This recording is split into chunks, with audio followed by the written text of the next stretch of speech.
Tak a máme tu nové videjko spálenia keramiky. Mohli ste už vidieť, čo ideme dneska páliť. Je to asi 5 nádobiek z tejto linky, z potoka.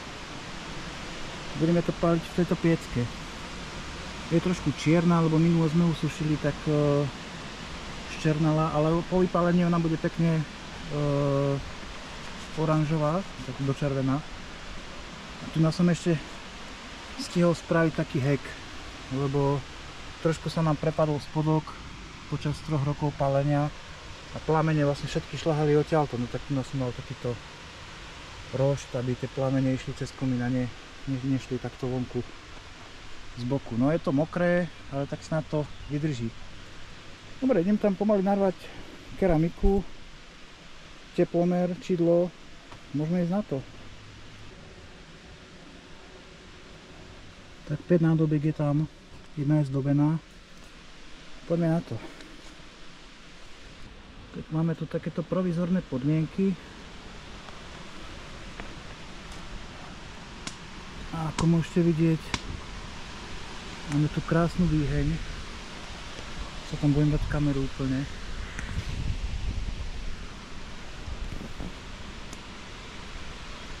Trošku sme mali problém s teplotou, lebo tento senzor bol úplne pri keramike a ukazoval teraz nejakých 650 stupňov, ale ja som ho posunul asi o centimetr takto a tá teplotka stúpla, no takže možno, že tam reálne je tých 740 stupňov, no.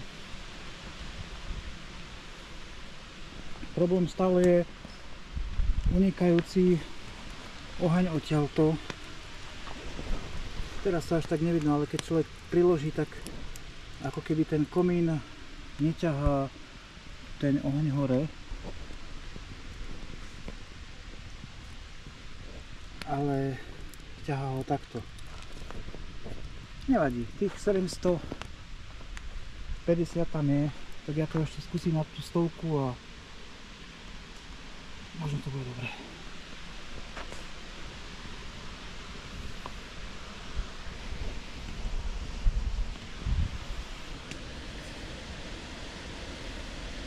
Ešte aspoň 100 stupňov.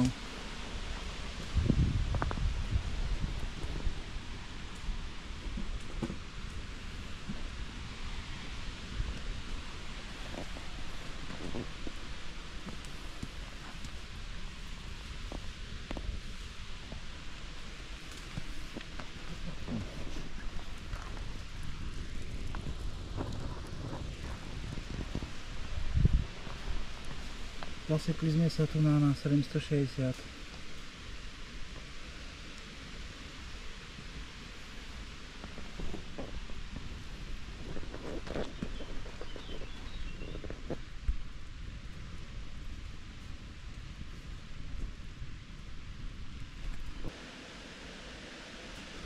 A už sme mali 800, už ideme dole. Ja to vždycky nechám takto dohorieť, čo to dá. A priložím tam novú várku a tá teplota vždy stupne, no. Takže svieti to krásne. Svieti to krásne, škoda, že to asi bude zle vidno. Super.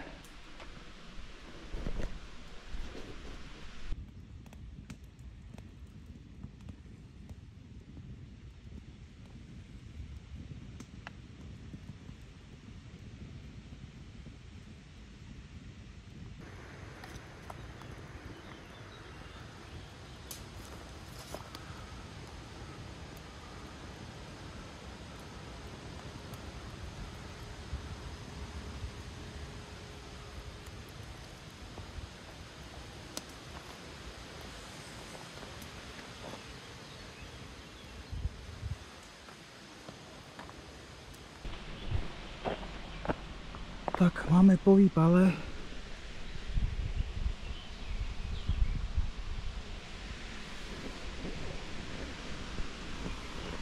Neviem, či to zoberiem dneska, tú keramiku, alebo skôr zajtra.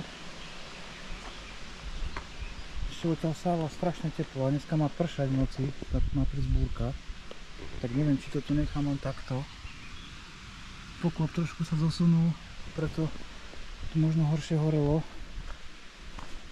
No uvidím, či to necháme tu, alebo to beriem domov. No, keď je to vypálené, tak ten dážď by tomu nemal ublížiť, no ale... Tak, prvý hrnček, ktorý sa podarilo vyťahnuť von, je tam ešte strašné teplo. Tých 500 stupňov tu ešte môže byť, že človek tam neudrží ruku. Ale tento vyzerá, že je krásne zvoní, krásne vypálený, takže super. Takýto zvuk vypalu, neviem vôbec, či som niekedy dosiahol. Nádhera.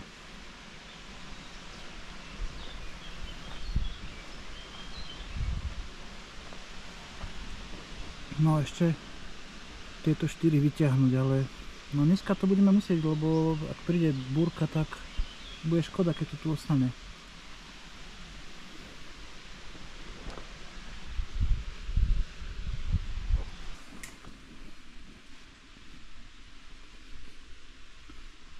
Tak, tu máme hotový výpal.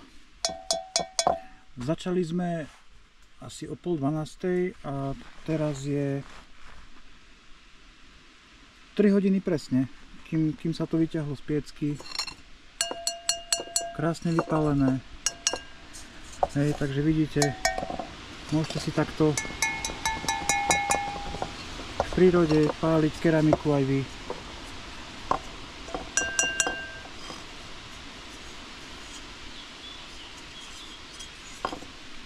Tento má také hrudky, to sme trošku zle odliali, ale je lepšie tú hlinku, keď ju lejete do formice, sítko liať, potom takéto hrudky nie sú. Hej, napríklad toto je úplne čisté.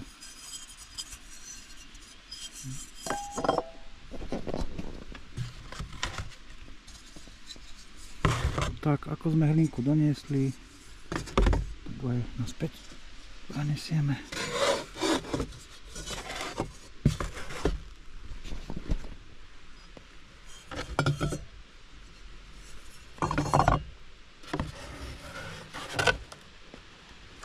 Tak, to by bolo z dneskajšieho videjka asi všetko. Možno som niekoho inšpiroval na niečo podobné. Je to úplne super, dá sa to takto pekne páliť kadejako.